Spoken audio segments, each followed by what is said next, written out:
పామర్రు మండలం కురమద్దాలిలో స్థాపించిన Sam aqua exports LLP ద్వారా అనేక మందికి ఉపాధి కల్పిస్తూ సంస్థ ముందుకు సాగుతోంది. ఆక్వా కల్చర్ రంగంలో అత్యుత్తమ ప్రతిభ కనబరిచినందుకు గాను ఈ అవార్డు సంస్థకు దక్కింది. పామర్రు మండలం కురమద్దాదిలో ఏర్పాటు చేసిన శామ్ ఆక్వా ఎక్స్పోర్ట్ ద్వారా ఎంతో మందికి ఉపాధి కల్పిస్తున్నామని, ఉత్తమ మేనేజ్మెంట్ అవార్డు రావడం ఎంతో సంతోషంగా ఉందని, స్థానిక ఎమ్మెల్యే వర్ల కుమార్ రాజా సహకారంతో, అలాగే మా కంపెనీ ఉద్యోగుల అంకిత భావంతో శామ్ ఆక్వా అత్యున్నత స్థాయికి చేరుకుందని, అన్ని విభాగాల్లో మా సంస్థ ప్రతిభ కనబరిచింది. మేము అనేక దేశాలకు రొయ్యలను ఎగుమతి చేస్తూ నాణ్యమైన ఉత్పత్తులను అందిస్తున్నాం. ఆక్వా రైతులకు ఎప్పటికప్పుడు అండగా ఉంటూ సంస్థ సిబ్బంది భద్రతకు కూడా అత్యున్నత ప్రాధాన్యత ఇస్తున్నాం. ఈ అవార్డును అందజేసిన ముఖ్యమంత్రి నారా చంద్రబాబు నాయుడికి ప్రత్యేక ధన్యవాదాలు తెలియజేస్తున్నాం. రాష్ట్ర అభివృద్ధికి ముఖ్యమంత్రి, అలాగే నియోజకవర్గ అభివృద్ధికి ఎమ్మెల్యే వర్ల కుమార్ రాజా ఎంతో కృషి చేస్తున్నారని వారు కొనియాడారు. మేడేని పురస్కరించుకొని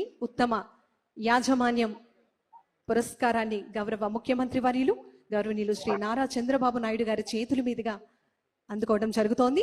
అనంతరం శ్రీ కె సుమంత్ గారిని వేదిక మీదకి రావాల్సిందిగా కోరుతున్నాం.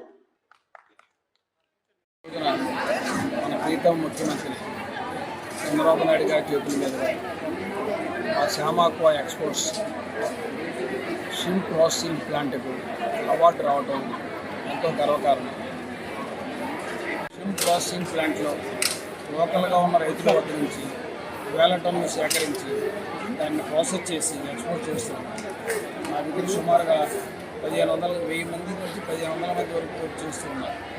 వాళ్ళలో ఎక్కువ మంది లోకల్స్కే మేము ఫెసిలిటీ ఇస్తున్నాం. అంతేకాకుండా గత 3 సంవత్సరాల నుంచి ఏ రకమైన ఇబ్బందులు ఎవరికి లేకుండా కార్మికులకు కానీ కర్షకులకు కానీ కోఆపరేట్ చేస్తూ వాళ్ళ అభ్యున్నతికి ఎంతో కృషి చేస్తున్నాం. అంతేకాకుండా ఆ ప్రాసెసింగ్ ప్లాంట్ పెట్టిన తర్వాత ఆ ఏరియాలో రైతులకు కానీ చిరు వ్యాపారస్తులకు కానీ ఎంతో ఉపాధి కల్పించడం జరిగింది. ఈ కారణాల వల్ల మిగతా ముఖ్యమంత్రి గారు మా ఇండస్ట్రీని సెలెక్ట్ చేసి మాకు ఈ అవార్డు ప్రదానం చేయడం జరుగుతుంది. ఇది ఎంతో సంతోషకరం. ఇది మాకు, మా దగ్గర పనిచేసే మా వర్కర్లు, మాకు సప్లై చేసే మా రైతులకి అందరూ కూడా ఎంతో గర్వకారణమని సవినయంగా మనం చేస్తాం.